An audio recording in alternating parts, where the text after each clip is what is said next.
नमस्कार दोस्तों, एक बार फिर से आप सभी का मैं बहुत बहुत स्वागत करता हूं। दोस्तों, ऐसे लग रहा है कि अखिलेश यादव का पीडीए खंड खंड हो गया। अखिलेश यादव जो कभी इंडिया गठबंधन का जिक्र नहीं करते थे, वो अखिलेश यादव जो कभी इंडिया गठबंधन को प्रमोट नहीं करते थे, वो अखिलेश यादव जो इंडिया गठबंधन मजबूत है बोलने की जगह पीडीए का नारा लगाते थे, उनका पीडीए फेल होता हुआ दिखाई दे रहा है।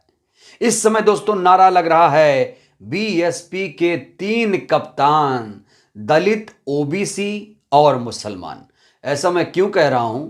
सबसे पहले मैं आपको एक ट्रेलर दिखाऊंगा, लेकिन उससे पहले दोस्तों आपसे एक अपील करना चाहूंगा कि यह वीडियो बहुत ज्यादा इंपॉर्टेंट है आप सभी के लिए, इसलिए वीडियो पूरा देखिएगा।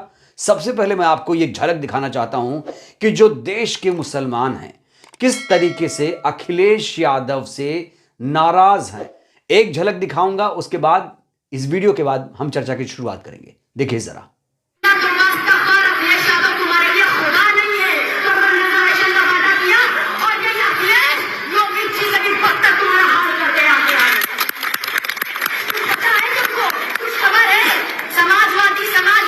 इस लड़की को आपने सुना, ये लड़की बुर्के में है और ये जनसभा हो रही है, लखनऊ में जनसभा हो रही है और जाहिर तौर पर यहाँ मुसलमान लोग इकट्ठा हैं और लड़की जिस तरीके से भाषण दे रही है उसमें 2 शब्दों का इसने इस्तेमाल किया है। अखिलेश तुम्हारे लिए खुदा नहीं है और अखिलेश झूठा है। अखिलेश ने 18% का वादा किया था, पूरा नहीं किया। और जैसे ही ये लड़की बोलती है ऐसा लगता है कि जो मुसलमान वहाँ बैठे हैं वो अपने आप को ठगा सा महसूस करने लगते हैं। ऐसे लगता है कि उनकी आंखें इस लड़की ने खोल दी।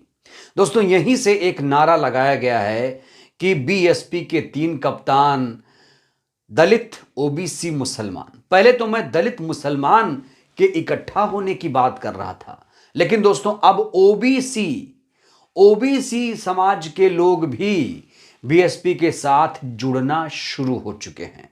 दोस्तों, इस समय अखिलेश यादव के साथ जबरदस्त नाराजगी जता रहे हैं देश के जो मुसलमान हैं, खासतौर से उत्तर प्रदेश के जो मुसलमान हैं।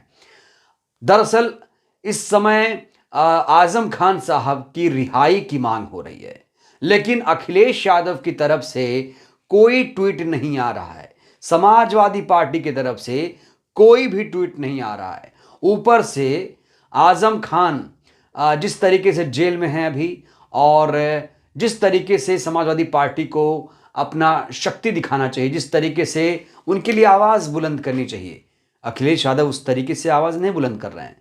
आरोप लग रहा है कि अखिलेश यादव खुद नहीं चाहते कि आजम खान रिहा हों।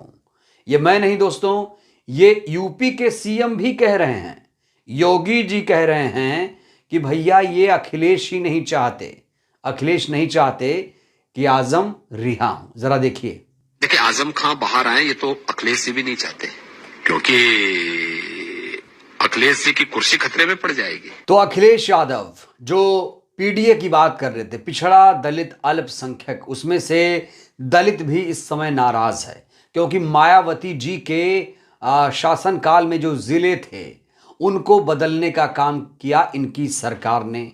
वो कौन कौन से जिले थे मैं आपको सूची अभी दे देता हूं, लेकिन सबसे पहले हम मुसलमानों का जिक्र कर लेते हैं कि मुसलमान इस समय कितना नाराज है। दोस्तों याद करिए, सलीम शेरवानी समाजवादी पार्टी के नेता, वो समाजवादी पार्टी से बाहर जा चुके हैं और जिस तरीके से राज्यसभा का चुनाव हुआ उसमें से किसी भी मुसलमान को अखिलेश यादव की पार्टी ने, अखिलेश ने राज्यसभा नहीं भेजा। इसलिए भी तमाम मुसलमान इस समय समाजवादी पार्टी से नाराज लग रहे हैं। इस समय की सबसे बड़ी खबर यह भी है, समाजवादी पार्टी छोड़कर सैयद आबिद अली बसपा में शामिल हो गए हैं। ये देखिए दोस्तों, सैयद आबिद अली साहब कह रहे हैं कि लोकसभा चुनाव में बाहरी प्रत्याशी को टिकट देने से कार्यकर्ता नाराज थे, इसलिए मैंने समाजवादी पार्टी छोड़ दी है। तो एक एक करके सारे जो मुस्लिम लोग हैं उस समाजवादी पार्टी से दूर हो रहे हैं। हालांकि कई मुस्लिम आ रहे हैं समाजवादी पार्टी में अपने लिए, अपने स्वार्थ के लिए, वो मुस्लिम समाज के लिए नहीं आ रहे हैं। जैसे एक एग्जाम्पल आजमगढ़ के गुड्डू जमाली हैं, वो बसपा के नेता थे, वो आ जाएंगे। कोई कहेगा भाई नहीं, समाजवादी पार्टी में मुसलमान आ भी तो रहे हैं, लेकिन वो पर्सनल लेवल पर आ रहे हैं, अपने लिए आ रहे हैं। अब गुड्डू जमाली का केस डिफरेंट केस है। यहाँ पर गुड्डू जमाली को कंसिडर नहीं कर सकते क्योंकि एमएलसी बनने जा रहे हैं समाजवादी पार्टी की तरफ से। तो ये जो लोग हैं, सलीम शेरवानी हों, आबिद रज़ा हों, सैयद आबिद रज़ा साहब हों, ये समाजवादी पार्टी छोड़ रहे हैं। और जिस लड़की का आपने भाषण सुना, वो लड़की किस तरीके से संबोधित कर रही है। वहाँ पर बीएसपी के तमाम नेता हैं, बीएसपी का कार्यक्रम चल रहा है, मुस्लिम समाज वहाँ पर मौजूद है। और ऐसे में इस लड़की का जो वीडियो है दोस्तों, जो मैंने आपको दिखाया, वो काफ़ी वायरल है, इसलिए मैंने आपको दिखाया। तो दोस्तों, मुसलमान इस समय अखिलेश यादव से, समाजवादी पार्टी से अपनी नाराजगी जाहिर कर रहा है। अब देखिए, एक ट्वीट है जावेद आलम का। ये लिख रहे हैं, मुसलमान भाइयों को अखिलेश यादव जी का ये खत ज़रूर पढ़ना चाहिए, खासकर आखिरी की 3 लाइन, और फिर ठंडे दिमाग से सोचना चाहिए कि आखिर वो सपा को 2-2 करोड़ वोट क्यों दे रहे हैं, क्यों सपा के पीछे पड़े हुए हैं, जब अखिलेश जी लफ्ज़ ए मुस्लिम भी लिखना बोलना पसंद नहीं करते। कहाँ गया पीडीए। याद करिए, जब मुसलमानों के साथ नमाज पढ़ने के दौरान दिल्ली में बदसलूकी जब हुई थी, याद है आपको, तो उस दौरान जब अखिलेश यादव की प्रतिक्रिया आई थी, हालांकि हर किसी ने निंदा की थी नमाज पढ़ने के दौरान जिस तरीके से पुलिस ने बदसलूकी की थी, तो उस पर बहुत सारे लोगों ने रिएक्शन दिया था। लेकिन अखिलेश यादव ने क्या ट्वीट किया था, याद है आपको? मैं आपको याद दिलाता हूं। अखिलेश यादव ने कहा था कि प्रार्थना पर प्रहार अच्छा नहीं है। अखिलेश यादव यहां यह भी नहीं बोल पाए कि नमाज पर इस तरह से नहीं होना चाहिए था। प्रार्थना बोल रहे थे, जबकि वहां नमाज शब्द का इस्तेमाल खुलकर करना चाहिए। तो ये जावेद आलम कह रहे हैं कि अखिलेश यादव जो ए लिख रहे हैं, अल्पसंख्यक लिख रहे हैं, और खुलकर मुसलमानों के लिए कुछ नहीं कर रहे हैं। मुसलमानों के लिए किया ही क्या है, आजम खान के लिए कुछ नहीं कर पाए। यहाँ तक कि योगी भी ये आरोप लगा रहे हैं कि अखिलेश ही जिम्मेदार हैं। तो आप समझ सकते हैं, अखिलेश यादव ने इस योगी जी के बयान पर कुछ कहा? नहीं कहा दोस्तों। क्यों नहीं आजम खान के लिए बोलते? क्या उनको डर है? क्या डर है आखिर? और दोस्तों, समाजवादी पार्टी की तरफ से जो अभी सूची आई है, वो भी आपने देखा होगा। करीब 40 उम्मीदवारों की लिस्ट जारी हो चुकी है। उसमें कितने मुसलमान हैं? कुछ चंद मुसलमान जो पहले से समाजवादी पार्टी के साथ जुड़े हुए हैं, तो उनके बेटे बेटियों को यहाँ पर टिकट देने का काम किया जा रहा है। और जो लोग वाकई काबिल हैं, जिन्होंने समाजवादी पार्टी को वोट दिया, चाहे 2019 हो, चाहे 2022 का विधानसभा चुनाव हो, वो लोग अब इस समय खुलकर आ रहे हैं कि अखिलेश यादव की क्या हैसियत है, बिना मुसलमान के अखिलेश यादव हैं क्या। इधर दोस्तों, मेरठ लोकसभा सीट पर जो प्रत्याशी घोषित हुआ है, उसको लेकर भी विवाद खड़ा हो गया है। भानु प्रताप को यहां से प्रत्याशी बनाया गया है, जबकि जो मेरठ सीट है वो मुस्लिम बहुल इलाका है दोस्तों। कुछ सीटें दोस्तों मैं आपको बताना चाहता हूं जहां पर मुसलमानों का अच्छा खासा वोट बैंक है, और 9 लोकसभा सीटें, 10 लोकसभा ऐसी हैं जहां पर मुसलमान 40% हैं। वो लोकसभा सीटें कौन सी हैं, जरा गौर से सुनिएगा। संभल, बिजनौर, मुजफ्फरनगर, सहारनपुर, रामपुर, मुरादाबाद और नगीना, बुलंदशहर, मेरठ, ऐसी न जाने कितनी लोकसभा सीटें हैं। यहाँ तक कि रामपुर में तो 50% मुस्लिम वोटर हैं, मुरादाबाद में 48%, नगीना में 50% और सहारनपुर में 37 से 38, 40% तक के मुस्लिम वोटर हैं। तो ये जो सीटें हैं, खास तौर से यहाँ पर मेरठ में, खास तौर से अगर मैं बात करूं तो मेरठ में भी मुसलमान प्रत्याशी होना चाहिए था, लेकिन उन्होंने एक एडवोकेट, जो जाने माने एडवोकेट हैं और जो चुनावी मशीन है उसे हटाने की बात करते रहे थे, और आंदोलन असफल हुआ, आपको पता ही है, तो उन्हें उतारा है। इस बीच मेरठ का लाल अतुल प्रधान टैग कराया गया कि भैया मेरठ से अतुल प्रधान को टिकट दीजिए। और लेकिन कहा जा रहा है कि यहाँ से शाहिद मंजूर या रफ़ीक अंसारी को भी टिकट मिल सकता है।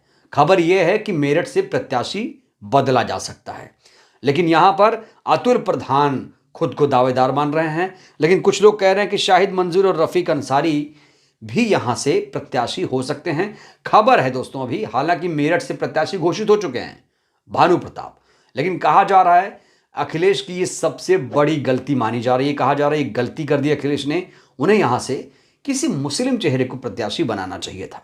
तो दोस्तों, ना सिर्फ मुसलमान बल्कि जो दलित समाज है वो भी अपनी जागरूकता दिखा रहा है। वो भी जो पीडीए का नारा है उससे असहज है। क्यों, ये देखिए, बीजेपी और सपा कभी भी दलित मुस्लिमों को एकजुट नहीं होने देंगे। उन्हें पता है यूपी में सत्ता की चाबी दलित मुस्लिम के पास है। ये बात मुस्लिम समाज को समझ में आ गई होती तो 5% पॉकेट वाली पार्टी छोड़कर बसपा 20% पॉकेट वाली पार्टी के साथ बीजेपी को कब का साफ कर चुके होते। यहाँ अखिलेश कई लोगों से मिल रहे हैं, योगी जी से मिल रहे हैं, मोदी जी से मिल रहे हैं, और खुद उनके पापा जी जो पिताजी हैं मुलायम सिंह यादव जी, वो भी भाषण दे चुके हैं कि मैं चाहता हूं नरेंद्र मोदी दोबारा प्रधानमंत्री बने, मुलायम सिंह यादव। दोस्तों, एक और चीज सामने आई है जहां पर कहा जा रहा है कि मायावती जी ने जो जिले बनाए थे दलित महापुरुषों के नाम के, उन्हें भी समाजवादी पार्टी की सरकार के दौरान बदल दिया गया। ये देखिए, नाम, पुराना नाम क्या था, नया नाम मैं आपको दिखाता हूं, लिस्ट देखिए। प्रबुद्ध नगर पुराना नाम था, नया नाम शामली कर दिया गया। भीमनगर पुराना नाम था, उसे संभल कर दिया गया। पंचशील नगर बसपा के दौरान नाम दिया गया, उसे हापुड़ कर दिया गया। महामाया नगर को हाथरस कर दिया गया। ज्योतिबा फुले नगर को अमरोहा कर दिया गया। कांशीराम नगर को कासगंज कर दिया गया। छत्रपति शाहू जी महाराज नगर को अमेठी कर दिया गया। रामाबाई नगर को कानपुर देहात कर दिया गया। संत रविदास नगर को भदोही कर दिया गया। तो ये कहा जा रहा है कि नाम अखिलेश यादव ने बदले हैं, जबकि जो नए नाम, जो नाम रखे गए थे वो मायावती जी के शासनकाल के दौरान रखे गए थे। तो यहां पर कुल मिलाकर एक चीज साफ तौर पर समझ में आती है दोस्तों, कि जो पीडीए में खास तौर से जो डी है और ये है, वो इसमें अपनी नाराजगी जाहिर कर रहा है। वहीं पर जो पिछड़ा समाज है वो तो अब इनसे दूर हो रहा है। आप देख रहे हैं तमाम जो इनके नेता हैं, चाहे पल्लवी पटेल हों, ओपी राजभर हों, स्वामी प्रसाद मौर्य हों, या संजय निषाद जैसे लोग हों, वो इनके साथ थे, आज इनके साथ नहीं है। तो जो पिछड़ा है कहीं ना कहीं वो उनके साथ जाता हुआ दिख रहा है। हालांकि अब इस समय जो नारा है वो एक ही नारा है कि बसपा के 3 कप्तान, दलित, ओबीसी और मुसलमान। दोस्तों, मैं फिर कह रहा हूं, सत्ता की चाबी मायावती जी के हाथ में है, और जो दलित मुस्लिम कॉम्बिनेशन ने इस बार काम किया तो मायावती जी दिल्ली की कुर्सी पर काबिज हो जाएंगी। बहरहाल दोस्तों, इस वीडियो में फिलहाल के लिए बस इतना ही।